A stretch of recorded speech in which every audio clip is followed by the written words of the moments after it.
आपने देखा पहले पार्ट 1 वीडियो में हम लोगों ने पढ़ा था ऊष्मा के स्थानांतरण की कितनी विधियां होती है, ये बताना था। ऊष्मा स्थानांतरण की तीनों विधियों के बारे में विस्तार से हम लोगों ने सीखा था और आज हम पार्ट 2 वीडियो के द्वारा आपको आगे बताएंगे। और जैसे कि हमने वहां पे ताप प्रवणता तक पढ़ा दिया था, ताप प्रवणता किसे कहते हैं? एकांक दूरी के साथ ताप परिवर्तन की दर को ताप प्रवणता कहते हैं। ठीक है बच्चों, तो अब हम आगे बढ़ते हैं। अगला कॉन्सेप्ट यहां पे आता है ऊष्मीय धारा। अगला कॉन्सेप्ट यहां से शुरू होता है ऊष्मीय धारा, या इसका एक और भी नाम है, इंग्लिश में बोलेंगे थर्मल करंट, या एक और दूसरा नाम है ऊष्मा प्रवाह की दर, the rate of flow of heat, ऊष्मा प्रवाह की दर। ठीक है बच्चों, दोनों का मतलब एक ही है। इंग्लिश में बोले तो थर्मल करंट, या फिर इसका दूसरा नाम हो जाएगा the rate of flow of heat. इसे कैपिटल एच से प्रदर्शित करते हैं। तो अब इसकी परिभाषा क्या होगी समझो। किसी चालक में ऊष्मा प्रवाह की दर को ऊष्मीय धारा कहते हैं। ऐसे कह सकते हो, किसी चालक में प्रति सेकंड प्रवाहित ऊष्मा की मात्रा को ऊष्मीय धारा कहते हैं।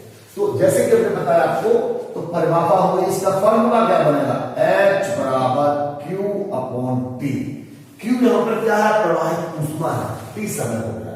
जैसे कि हमने पहले समझ लिया था कि Q बराबर, अगर हम यहां देखें, Q बराबर क्या होता है? K A θ1 minus θ2 into small t upon x। ठीक है, तो Q का मान रख दीजिए यहां पर। तो H बराबर क्या हुआ? Q के स्थान पर K A θ1 minus θ2 into small t upon x into t से t कैंसिल। इस प्रकार से ऊष्मीय धारा कहो या ऊष्मा प्रवाह की दर कहो, क्या सूत्र निकलता है? K A θ1 minus θ2 upon x। ठीक है बच्चों, तो ये हो गया ऊष्मा प्रवाह की दर। अब मैंने कहा इसका मात्रक क्या होगा, यही से निकालो। ऊष्मा का मात्रक किलो कैलोरी, समय का मात्रक सेकेंड, तो इसका मात्रक हो जाएगा किलो कैलोरी पर सेकेंड। ये भी आपके सवालों में पूछा जा सकता है। ठीक है, तो इसके बाद हम लोग आगे बढ़ते हैं। अगला टॉपिक है ऊष्मीय प्रतिरोध, थर्मल रेजिस्टेंस, ऊष्मीय प्रतिरोध। तो ऊष्मीय प्रतिरोध क्या होता है वो समझिए। देखो बच्चों, आप लोगों ने हाई स्कूल में पढ़ा होगा, वैद्युत प्रतिरोध पढ़ा होगा। ठीक है, तो वैद्युत प्रतिरोध क्या था? किसी चालक के सिरों के बीच विभवांतर और वैद्युत धारा के अनुपात को ही उस चालक का वैद्युत प्रतिरोध कहते हैं। यहां पे क्या होगा? किसी चालक के सिरों के बीच तापांतर, वहां पे था विभवांतर, यहां पे क्या है? तापांतर। तो किसी चालक, जैसे मान लो बनेगा ये चालक है, किसी चालक के सिरों के बीच तापांतर और इसमें प्रवाहित ऊष्मीय धारा, वहां वैद्युत धारा, यहां पे क्या? ऊष्मीय धारा। ऊष्मीय धारा को किससे लिखते हैं? कैपिटल एच से। तो किसी चालक के सिरों के बीच तापांतर और ऊष्मीय धारा के अनुपात को ही चालक का ऊष्मीय प्रतिरोध कहते हैं। बहुत आसानी से आप अपने नोट्स में लिख सकते हो। तो देखिए, इसके हिसाब से क्या बन जाएगा करके, R बराबर तापांतर हो गया θ1 माइनस θ2 अपॉन ऊष्मीय धारा कितनी? H। तो ये यहां से ये परिभाषा का सूत्र बन चुका है। ठीक है बच्चों, तो R बराबर ये निकल आया। अब तुमने कहा H का मान हम निकाल चुके हैं, अब ये वाला H का मान रखो तो क्या नया रूप बनेगा? θ1 माइनस θ2 अपॉन x के स्थान पर K A θ1 minus θ2 upon x का मान जगह ऊपर। ये करेंगे इस प्रकार से ऊष्मीय प्रतिरोध का फॉर्मूला एक और बन गया x अपॉन K A। ठीक है बच्चों, R बराबर x अपॉन K A। अब x क्या है मैं पहले बता चुका हूं, चालक की लंबाई, A क्या है? अनुप्रस्थ परिच्छेद का क्षेत्रफल, और K क्या है? ऊष्मा चालकता गुणांक, जिसे हम पार्ट 1 वीडियो में बहुत अच्छी तरह से समझा चुके हैं। ठीक है, तो अब यहां पे क्या निकला? देखिए भाई, R proportional to 1 upon K, x और ये तो कांस्टेंट होता है, तो हम कह सकते हैं यहां पर आर प्रोपोर्शनल टू 1/k। इसका क्या मतलब हुआ, जिस पदार्थ की चालकता गुणांक जितना ज्यादा होगा उसका उसी प्रतिरोध उतना ही कम होगा। तो ये तो सिंपल सी बात है, जहां चालकता ज्यादा होगी वहां प्रतिरोध कम होगा, जहां चालकता कम होगी वहां प्रतिरोध ज्यादा होगा। इसका मतलब तुमने समझ लिया है कि जो ऊष्मीय प्रतिरोध है चालकता गुणांक के विपरीत समानुपाती होता है।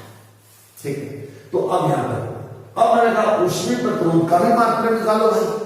इसका मात्रक कैसे निकालोगे, तो मैं पहले बता चुका हूं, मात्रक कभी किसी को याद नहीं करना है, मात्रक को निकालना है। तो यही तो फॉर्मूले हैं, हमारे पास ये दो सूत्र हैं उसी प्रतिरोध के, इसमें कोई सा फॉर्मूला हम यूज कर सकते हैं। ठीक है, तो कैसे, जैसे मैंने कहा यही से लिख दीजिए आप। तो इसका मात्रक, ताप का मात्रक डिग्री सेल्सियस, एक्स का मात्रक किलो कैलोरी पर सेकेंड, उसको ऐसे भी हो सकते हैं, ऊपर हो गया जाकर के क्या डिग्री सेल्सियस, और एक्स का मात्रक किलो कैलोरी और सेकेंड नाम पर जगह ऊपर, तो ये भी इसका मात्रक हो सकता है, डिग्री सेल्सियस गुणा सेकेंड बटे किलो कैलोरी। यहां तक समझना है। तो इस प्रकार से तुमने देख लिया ऊष्मीय प्रतिरोध को हमने सीख लिया है। ऊष्मीय प्रतिरोध को समझने के बाद अब हम थोड़ा आगे बढ़ते हैं, अगला कॉन्सेप्ट पढ़ाते हैं। अगले कॉन्सेप्ट बड़ा इंपॉर्टेंट है, बहुत ही इंपॉर्टेंट, वो है किसी दो चालकों को श्रेणी क्रम में उसका तुल्य चालकता गुणांक ज्ञात करना है। ठीक है बच्चों, तो श्रेणी क्रम क्या होता है पहले तो हमको ये समझना होगा। श्रेणी क्रम का मतलब है जब दो चालक आपस में एक दूसरे से जुड़े हुए हो। अब जुड़े किस प्रकार से हो ये हमको समझना होगा। जैसे बच्चे आप लोग लिखा होगा जो ट्रेन है, ट्रेन का हम एग्जांपल देंगे इसमें श्रेणी क्रम के लिए। ट्रेन के जितने डब्बे होते हैं वो किस प्रकार कनेक्ट होते हैं, एक के पीछे एक।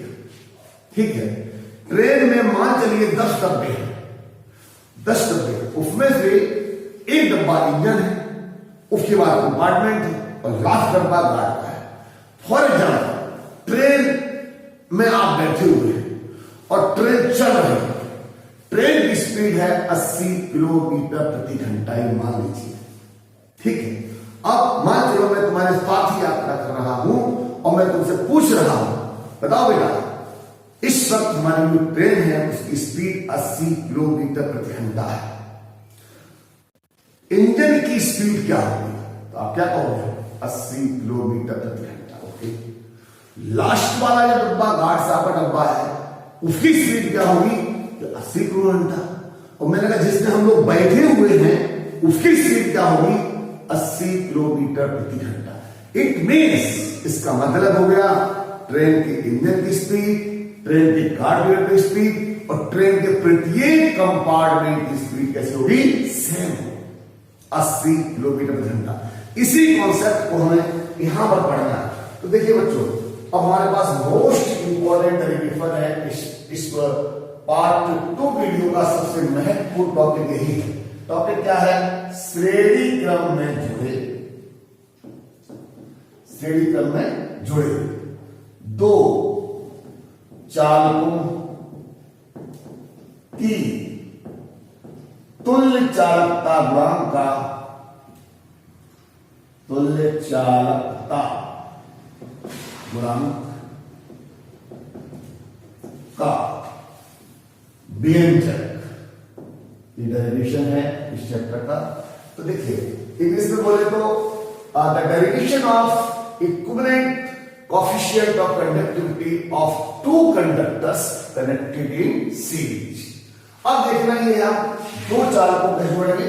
तो बच्चों ने आपको चित्र बना सिखाया था, पहले एक लाइन करिए, थोड़ी लंबी लाइन करिएगा और स्केल का प्रयोग करेंगे आप लोग। ठीक, एक लाइन खींचिए, यहां से तिरछी लाइन करिए और ये 2 लाइन जाने दो उसको भी। उसके बाद जितना ये है उतना ये होना चाहिए, ये लो, ठीक बराबर है लगभग, जाने दीजिए। इसके बाद यहां से परपेंडिकुलर लाइन खींचे, परपेंडिकुलर स्केल से खींचेगा, इसका मिड पॉइंट ढूंढ लीजिए और यहां से मिला दीजिए और इसके बाद dot dot dot dot line करिएगा अंदर इसको मिला लेंगे आप, इसके पैटर्न है। इसके बाद हमें इधर देखिए, इसको ऐसे खींचिएगा तिरछी लाइन और परपेंडिकुलर, और यहां से परपेंडिकुलर लाइन, इसको मिला दीजिए, डॉट डॉट डॉट डॉट, ये अंदर की बात है। ठीक, ये सब कंडक्टर है। अब हमें क्या काम करना है, यहां से यहां तक डिस्टेंस। ठीक, अब हमें यहां से दो टुकड़े करने हैं असमान चौड़ाई। ठीक, असमान चौड़ाई के करा रहा हूं और समान चौड़ाई का आपको अपने आप होमवर्क करना है। ओके, अब यहां से आगे लंबाई, ठीक, यहां से कट कर दिए तो लंबाई अलग हो जाएगी। अगर आप बराबर करेंगे तो बिल्कुल मिड पॉइंट पर पॉइंट रखें कर खींचेंगे। ठीक, अगर हम डिफरेंट कर रहा हूं, यहां से परपेंडिकुलर डालिए, तो समानता है। अब यहां से समानता करेंगे। ठीक, अब इसके बाद अंदर की बात, dot dot dot dot dot, इसको लगा दीजिए। ठीक है, बिल्कुल तुम्हें समझ में आ रहा होगा। एक ये कंडक्टर, ये कंडक्टर दोनों जुड़े हुए हैं, इसमें श्रेणी क्रम में, जस्ट लाइक ट्रेन की कंपार्टमेंट की तरह। ओके, इट्स लेंथ, सपोज इस कंडक्टर की लंबाई x1 है और दूसरे कंडक्टर की लंबाई मान लीजिए x2 है, यहां तक। ठीक, यहां से हमें ऊष्मा प्रवाहित कर रहे हैं, ऊष्मा कितना Q। अब इसे दृढ़ कर रहे हैं और सभी कंडक्टर्स का जो एरिया ऑफ क्रॉस सेक्शन है, अंतरिक्ष परिक्षेत्र का क्षेत्रफल वो कैसा है, समान। इस चालक की चालकता गुणांक कितनी है, K1, इसकी K2 है चालकता गुणांक। यहां से ऊष्मा प्रवाहित करेंगे तो इस श्रेणी का तापमान लीजिए θ1 है, इस श्रेणी का ताप θ2 है, बाहरी पृष्ठ ताप हो गए, और ये कहलाता अंतरा पृष्ठ का ताप, यानी कि टेम्परेचर ऑफ इंटरफेस, ये अंतरा पृष्ठ का ताप। ठीक, तो देखिए यहां पर सबसे महत्वपूर्ण बात क्या है, अभी आपने देखा ट्रेन एग्जांपल दिया था, तो यहां पर क्या, श्रेणी क्रम में जुड़े प्रत्येक चालक में ऊष्मा प्रवाह की दर समान हो। क्या मतलब हुआ, अब मैंने कहा श्रेणी क्रम में जो चालक जुड़े हुए हैं, इसमें ऊष्मा प्रवाह की दर मान लीजिए जो भी है वही इसमें होगी और वही पूरे कंडक्टर में होगी। ठीक, ऊष्मा प्रवाह की दर का एग्जांपल में समझिए स्पीड ऑफ ट्रेन। ओके, इस तरह से आपने सीखा था कि ट्रेन के प्रत्येक कंपार्टमेंट की स्पीड बराबर होगी, उसी प्रकार से श्रेणी क्रम में जुड़े प्रत्येक चालक में ऊष्मा प्रवाह की दर समान होगी। ठीक है बच्चों, यही बात समझनी। अब आप इतने गंभीर बात पूछेंगे, चूंकि श्रेणी क्रम में, ये जो मैंने आपको बताया था एग्जांपल देकर उसको लिखना, श्रेणी क्रम में जुड़े प्रत्येक चालक में ऊष्मा प्रवाह की दर समान होगी। ऊष्मा प्रवाह की दर, ऊष्मा प्रवाह का मतलब है थर्मल करंट, यानी H, ऊष्मा प्रवाह की दर कैसी होगी, समान। इसको लिखना पड़ेगा, अब स्टार्ट करें। तो H1, इसमें H1 है, इसमें H2 है, तो दोनों कैसे होगी, बराबर। यही मेन कॉन्सेप्ट स्टेप करता है। ठीक है, H का सूत्र भी पढ़ा था, सूत्र पढ़े, H बराबर क्या होगा, K, इस चालक का K कितना है, कि बोले K1, इस चालक का परिक्षेत्र क्षेत्रफल कितना है, A, इस चालक का तापमान कितना है, θ1 माइनस θ, अपॉन इस चालक की लेंथ कितनी, x1, इसका K कितना है, कि K2, एरिया A, तापांतर θ minus θ2 upon x2। Okay, A से A कैंसिल हो गया। ठीक है, x2 का यहां ले आओ, क्या करोगे, K1 x2 ब्रैकेट में θ1 माइनस θ बराबर K2 x1 θ माइनस θ2। ओके, यहां पे समझ आ रहा है। अब क्या करना, मल्टीप्लाई करिए। तो यहां से हम इस कॉन्सेप्ट से क्या निकालने जा रहे हैं, अंतरा पृष्ठ का ताप। तो यहीं से K1 x2 θ1, थोड़ा केयरफुली करिएगा, यहां पर K1 x2 θ बराबर K2 x1 θ minus K2 x1 θ। ठीक, इसको इधर बुला लीजिएगा और इसको इधर लीजिए, तो क्या होगा, K1 x2 θ1 प्लस हो जाएगा माइनस, इसलिए K2x1 थीटा 2 बराबर, इसको डालेंगे तो आप देखिए कौन सा इसमें क्या कॉमन है, थीटा, थीटा कॉमन है तो क्या हुआ K2x1 प्लस K1x2, यहीं से थीटा बराबर निकल के आया, डिवाइड करो उसमें K1x2 theta 1 plus K2x1 theta 2 बटे K2x1 और प्लस K1x2, ये हमारा समीकरण फर्स्ट बन गया। देखिए ये पूरा डेरिवेशन जो हमारा 4 नंबर का होता है, 1 नंबर का तो क्षेत्रीय चित्र है और 1 नंबर हमें समीकरण फर्स्ट प्राप्त करना है। हमने क्या काम कर लिया कि अंतरा पृष्ठ का ताप ज्ञात कर लिया। ध्यान दीजिए इस चैप्टर के न्यूमेरिकल क्वेश्चन में, मोस्टली क्वेश्चन में हमें अंतरा पृष्ठ का ताप ज्ञात करना है। उसके लिए क्या करना, कोई फॉर्मूला नहीं करना, H1 बराबर H2 थीटा निकाल लीजिए। अब क्या काम करिए, किसी भी चालक में ऊष्मा प्रवाह की दर ज्ञात करो, या पहले में या दूसरे में, एनर्जी डिपेंड करता है। चलिए पहले चालक में ऊष्मा दर प्रवाह की दर अब हम सकते हैं, प्रथम चालक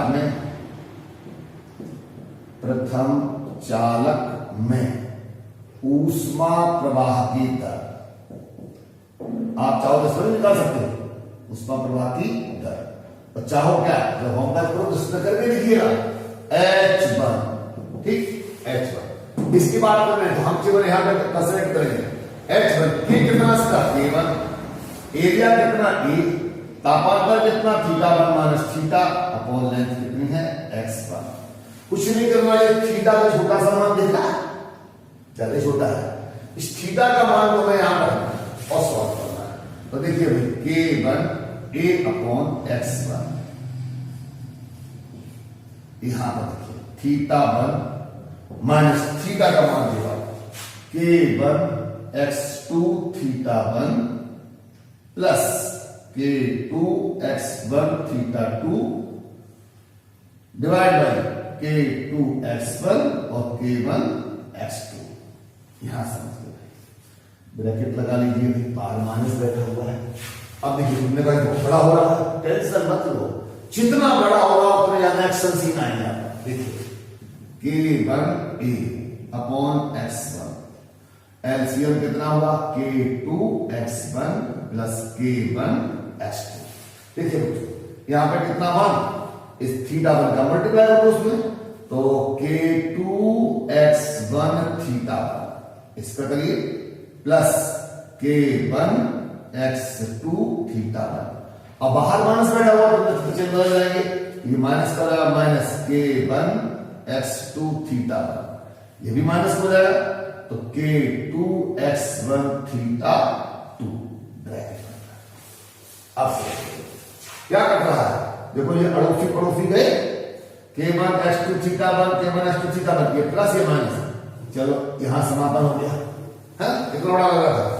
अब इन दोनों में क्या कॉमन है, बोले K2 कॉमन है, x1 कॉमन है, बस ले तो क्या हुआ पर H1 चल रहा, ध्यान देना, यहां हम निकाल रहे हैं H1 निकाल रहे हैं K1 A upon x1, common area से K2 x1 ब्रैकेट में क्या बचेगा θ1 minus θ2 divide by K2 x1 plus K1 x2 bracket में। देखिए फिर एक्शन सीन, x1 फिर कट गया, ठीक, तो क्या बचा फाइनली H1 बराबर K1 K2 A θ1 minus θ2 upon K2 x1 plus K1 x2, समीकरण नंबर 7। तीसरा स्टेप भी प्राप्त कर लिया है।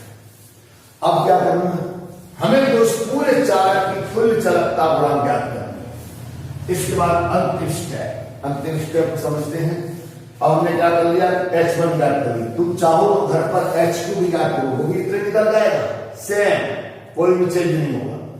अब क्या करेंगे, मान लीजिए पूरे चालक की चालकता गुणांक K है, अब हम पूरे कंडक्टर को एक मान लेंगे, सिंपल चित्र बना लेते हैं, पूरा हमने कंडक्टर एक मान लिया, ये पूरा एक धरा, तो यहां पर ताप कितना बच्चों थीटा, यहां ताप कितना है थीटा। मैं किसी का सिंपल चित्र बना रहा हूं, ये θ1 है, ये θ2, ये θ1 में भी रखा, ठीक है। अब ये लंबाई कितनी है, x1 प्लस x2, और पूरे चालक का चालकता गुणांक क्या माना हमने, k, यही तो मैंने निकाला है। ठीक, अब देखिए बच्चों, अब हमने पूरी ट्रेन देखी, पूरी ट्रेन। ठीक, अब इस पूरी ट्रेन की चाल वही होगी, सेम होगी। तो हमने क्या, पूरे संपूर्ण चालक में ऊष्मा प्रवाह की दर निकाला। तो देखिए अब संपूर्ण चालक में ऊष्मा प्रवाह की दर ना h1 होगी ना h2 होगी, केवल h बराबर क्या होगा, इसका k, तो k है। क्षेत्रफल बराबर सेम है, a। तापांतर कितना हुआ, θ1 माइनस θ2 अपॉन इसकी लंबाई कितनी है, x1 plus x2। Equation number 3। ठीक, अब हमारे सामने सारी बातें स्पष्ट हो चुकी हैं। क्या स्पष्ट हो गई है, हमने एक चालक में ऊष्मा प्रवाह की दर ज्ञात कर ली और संपूर्ण चालक में ऊष्मा प्रवाह की दर ज्ञात कर ली। तो भी बता चुका मैं पहले ही ट्रेन का एग्जांपल से, जो पूरी ट्रेन की चाल होगी वही एक डब्बे की चाल होगी। तो हम जान चुके हैं, पहले पढ़ चुके हैं, श्रेणी क्रम में प्रत्येक चालक में ऊष्मा प्रवाह की दर समान होती है और यह संपूर्ण चालक में ऊष्मा प्रवाह की दर के बराबर होती है। मतलब ये निकल आया H बराबर H1। H क्या है, संपूर्ण चालक में ऊष्मा प्रवाह की दर। H1 क्या है, पहले चालक में ऊष्मा प्रवाह की दर। अगर तुम यहाँ पे H2 निकालते हो तो यहाँ पे क्या दोगे, H2 दोगे। ठीक, संपूर्ण चालक में ऊष्मा प्रवाह की दर प्रत्येक चालक में ऊष्मा प्रवाह की दर के बराबर होगा। तो H बराबर H1। H का मान रखा हमने यहाँ पर K A, θ1 minus θ2 upon x1 plus x2 बराबर x1 का मान रख दीजिए वाला, तो k1 k2a θ1 minus θ2 upon k2 x1 plus k1 x2। देखिए फिर घटाएंगे, बहुत एक्सेप्ट डेरिवेशन में a से a कट गया, तापांतर कट गया, तो हमें k चाहिए ना, तो k बराबर क्या हो जाएगा, इसको ऊपर ले जाएंगे, x1 plus x2 into k1 k2 upon k2 x1 plus k1 x2। यहां तक समझ में आ सकते। अब हम क्या करेंगे, रीअरेंज करेंगे। रीअरेंज कैसे, केवल k2 को आप नीचे लाओ, नीचे, तो कहां आएगा, यहां पर बटी में आ जाएगा। इसको रीअरेंज किया जाएगा। ठीक, तो देखो इसमें लिखा देता हूं, यहां शॉर्टकट में यहां समझ सकते हो। तो k बराबर k1 k2 के नीचे जाए तो किस प्रकार से जाएगा, k2 x1 plus k1 x2 घटे k1 k2। ऐसे हम इसको लिख सकते हैं। ठीक, यह बड़ा होगा भाई, हर मालूम अंश बटे हर हो जाता है, नीचे गए हैं। अब इसको अरेंज करो, this upon this, this upon this, तो फाइनल फॉर्मूला प्राप्त करने जा रहे हैं, x1 प्लस x2 बटे k2 x1 बटे k1 k2 plus k1 x2 बटे k1 k2। ठीक है, क्या हुआ, k2 से k2 कट गया, k1 से k1 कट गया। फाइनल सूत्र प्राप्त हो गया चालकता गुणांक का, x1 प्लस x2 बटे x1 बटे k1 और x2 बटे k2। तो ये फाइनल डेरिवेशन यहां पर प्राप्त हो गया ऊष्मा चालकता गुणांक का। तो मैं समझता हूं इस डेरिवेशन को आपने अच्छी तरह से समझ लिया होगा। तो प्यारे बच्चों, मैं बार बार एक ही बात बताता हूं, अगर ये डेरिवेशन तुम्हारी पहली बार वीडियो देखने में समझ में आए, दूसरी बार देखो, तीसरी बार देखो, फिर अपनी रफ कॉपी पर से कर करके देखो। 100% ये डेरिवेशन तुम्हारी मुट्ठी में होगा। जब मुट्ठी में होगा तो आगे बढ़ के दिखाओगे। ठीक है, तो आज हमने सीखा इस पार्ट 2 वीडियो में कि हमने सीखा है कि श्रेणी क्रम में जुड़े दो चालकों की ऊष्मा चालकता गुणांक का व्यंजक कैसे प्राप्त करते हैं। तो देखिए बहुत इंपॉर्टेंट है ये। अगर परीक्षा होती, परीक्षा में 100% आने आना, जो टेस्ट होने वाला तुम्हारा उसमें भी डेरिवेशन आने की पूरी संभावना है, इसलिए मैं इसको किया मोस्ट इंपॉर्टेंट। ठीक है बच्चों, तो बच्चों आप लोग ध्यान से देखते रहिए और जब आप पूरा वीडियो देख लो तो फिर हमारे जो अपना जो चैनल है आरके गुप्ता फिजिक्स ऑनलाइन, उसमें कमेंट करिए, लाइक करिए और इस वीडियो को अपने फ्रेंड सर्कल में शेयर कीजिए ताकि आपके साथ साथ आपके फ्रेंड्स भी लाभान्वित हो। Thank you very much.